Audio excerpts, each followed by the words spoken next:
तुम्ही म्हणायचं आपला पठ्या तिथं झोपलेला आम्हाला काय टेन्शन नाही, आणि अशी औलाद आहे मॅनेज होत नाही, टेन्शन घेऊ नका तुम्ही.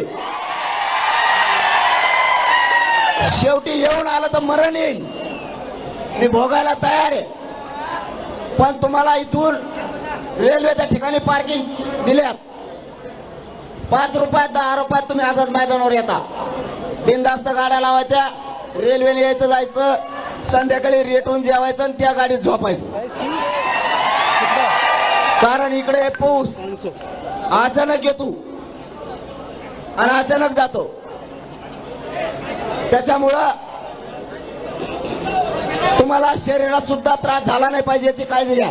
हे का बोबारा रे चाल,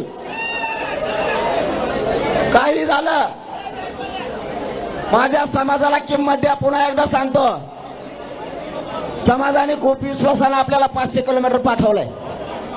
समाज मिनिटाला आपली खबर घेतोय. समाजाला असे आहे, लढायला गेलेले पोरं आमच्या लेकराला विजय घेऊन येतील, म्हणून तुमच्या डोक्यात फक्त विजय ठेवा.